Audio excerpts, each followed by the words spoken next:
泥土造人與生命樹。好耐好耐以前，呢個世界仲係好安靜，周圍都係大自然嘅聲。天父想喺呢個靚到痹嘅世界度整一個特別嘅生命。佢喺地上面攞咗一啲泥土，好似細路仔換泥沙咁，好細心，好慢咁猜，最後猜咗一個人嘅形狀出嚟。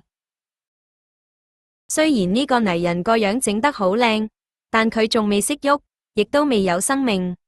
於是天父彎下腰，對住泥人嘅鼻哥窿輕輕吹咗一啖生命之氣。咦，神奇嘅事發生啦！呢個泥人竟然開始唞氣，佢對眼慢慢擘大，仲喐得添。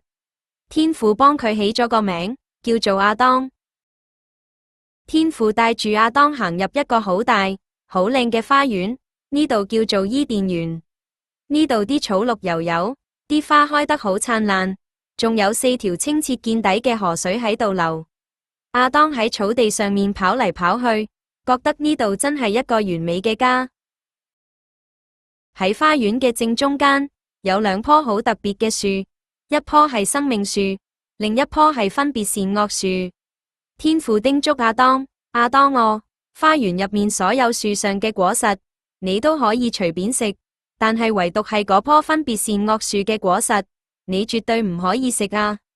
亞當好認真咁點點頭，記住咗天父嘅說話。天父想亞當學識欣賞同照顧呢啲小動物，於是帶咗好多飛禽走獸嚟到佢面前。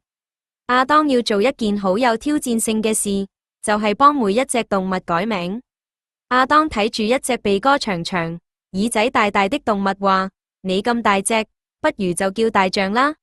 大象聽完之後，仲開心地噴咗一下水。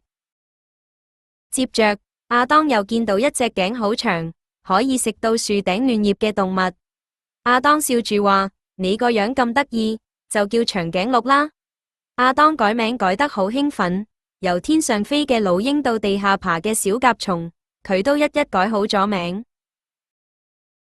亞當雖然同動物玩得好開心，但佢慢慢發現，獅子有獅子太太，雀仔有雀仔伴侶，個個都係一對對嘅，唯獨佢自己係得一個人，連個傾偈嘅對象都冇。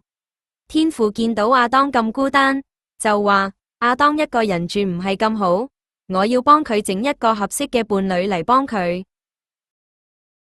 於是天父令亞當進入咗一場好深、好深嘅睡眠。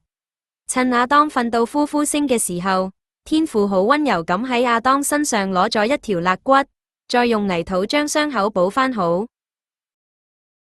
天父用亞當嗰條肋骨，好細心咁做咗一個女仔。呢個女仔好溫柔，佢嘅出現令成個伊甸園好似變得更加溫暖。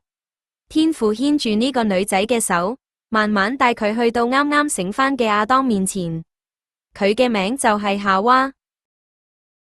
亞當一見到夏娃，成個人跳起咗，佢好感動咁話：哇，呢個真係我骨入面嘅骨，肉入面嘅肉啦！亞當終於有咗夏娃做伴侶，2個人喺伊甸園入面互相扶持，一齊管理花園，過住充滿愛同快樂嘅生活。